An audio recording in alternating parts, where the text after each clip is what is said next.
Welcome to the Diverse Minds podcast, where we give you the tips, tools, and techniques you need to be a mentally healthy and inclusive leader. Each week, you'll hear about a variety of topics linked to mental health, well-being, and diversity that will enhance both your professional practice and personal well-being. Welcome to the 264th episode of the award-winning Diverse Minds podcast. And this month's theme is all about challenging narratives for Black History Month. Part of changing narratives is about changing the gaze, the center of the way in which things are seen.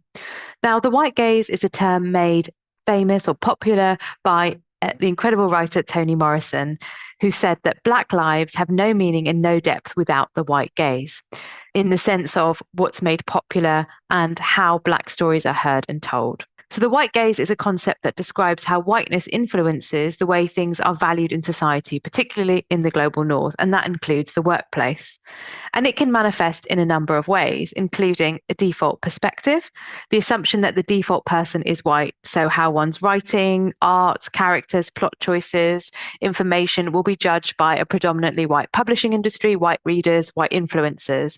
It's a system of permissions, inclusivity, exclusivity, in-groups, out-groups, and a kind of surveillance that affects how power operates. And one of the things is the lens through which bodies are seen. And you can see this in arts, paintings, fashion industry, photography, a lens that distorts how Black people are seen or global majority people are seen, often making them invisible, as you often get with South Asian and Southeast Asian people, or hyper visible in not very good context for Black communities. This is what happens when it's done through a white gaze.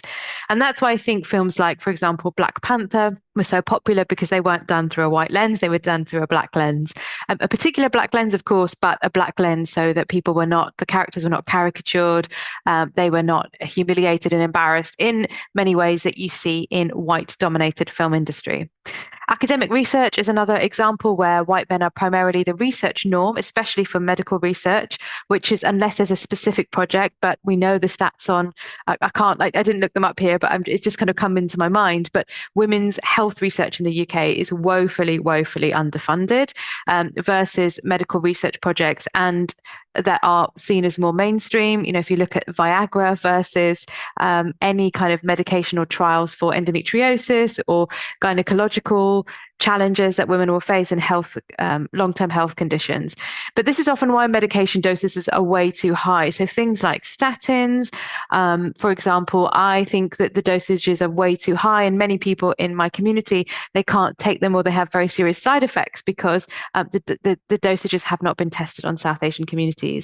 Research is also designed with the white norm in mind, and then all identities are othered, or they're put in this is a subjective box, and there isn't specific research done. Films, so mainstream films, as I've mentioned, center white characters and the stereotyping of non-white people. So you'll often see in Hollywood films, Latinx characters will be the drug dealers, Black characters will be perpetrating violence, which of course is a ridiculous stereotype, but it feeds that, and it is the white gaze, and it's the center, and it's centering what white audiences are used to seeing, want to see. And it kind of goes back and forth. It's like a double-headed arrow because it feeds into itself. And then the workplace.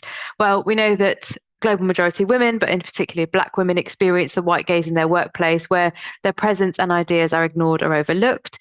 And in essence, the white gaze is a concept for explaining potentially intergenerational, but all the different experiences of global majority people. And it's a way for groups who are discriminated against to potentially articulate the experiences and consider, how am I being viewed through a white lens or a white gaze? So I really hope you're enjoying the content of this podcast and you want to keep up to date. If you are, then why not join my newsletter? When you join my mailing list, you'll receive a free copy of my white paper on inclusive language and mental health.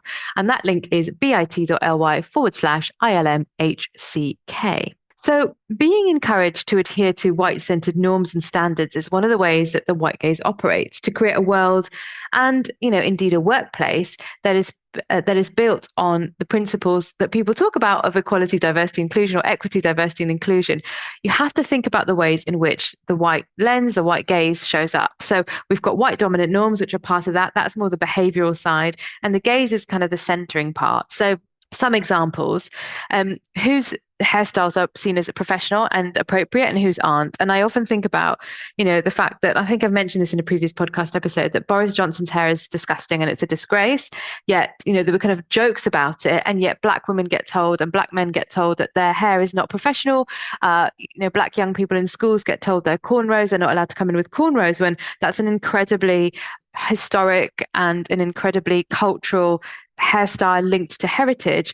And it also, for me, if we think about what's professional, it keeps your hair off your face. It looks amazing. It's incredibly professional. And yet Boris Johnson, who literally looks like he's got a haystack on his head, there were jokes about it, but what the narrative wasn't like that. The gaze was different. Also, who's a quote unquote natural leader and has the right to certain seniority jobs, titles, promotions, the assumptions of, what an archetypal leader looks like. That's very much seen through a white gaze.